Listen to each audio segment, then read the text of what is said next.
Hi again. Alright, so far I have, for my part 2 video, I have taken this off. There was no ifs, ands, or buts about it. I also did have to disconnect the mount. It was slightly in the way. Probably by a ½ inch.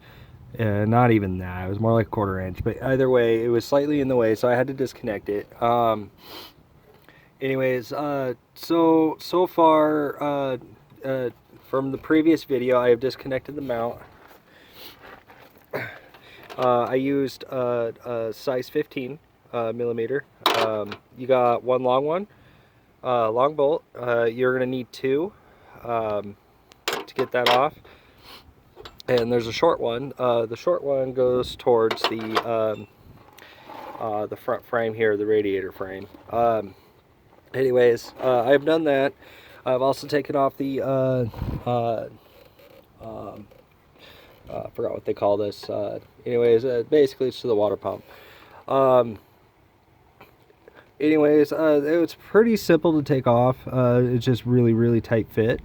And when I get back to this video, I will show you exactly how to seal it up with the new gasket. And then on part 3, we'll see how to take this apart and get to the back one. It's pretty simple. I had also disconnected this to allow me more free play with this. What I didn't think about before is when you go to take this off, it's gonna flood. You're gonna have a lot coming out, and unfortunately I got some on the ground, but it wasn't too much. But you always want to have like a towel or something with that. Also, it was same size, 15 for the motor mount. For this,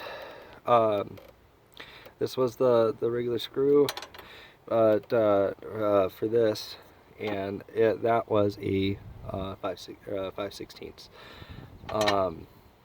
to get that off. I also used 5/16 for the 4 bolts down here, if you can see it right there, and then that one right there. So yeah, it was kind of simple. I had also disconnected these. I didn't have to do too much, just unclamp it, and this was just to allow it free play, so you get the cover off. Like I said before, it was kind of a tight fit, but it is able to come off, and when I get a chance, I'm going to clean that up, seal it up, and put it back on, and that's that. Pretty simple process on this side. Just took a little mind work. Also, when you go to disconnect the mount, very important, so you don't put any tension on this mount, possibly bust the mount itself. I had used a jack, a little floor jack, 2-ton. Don't lift the car with it. I got it on the oil pan. It's basically sitting there to keep it steady, to keep it at level with the car. Again, you don't want to lift with it. You just want it to basically catch the motor, so it doesn't fall or become unbalanced and possibly twist something, a frame or whatever.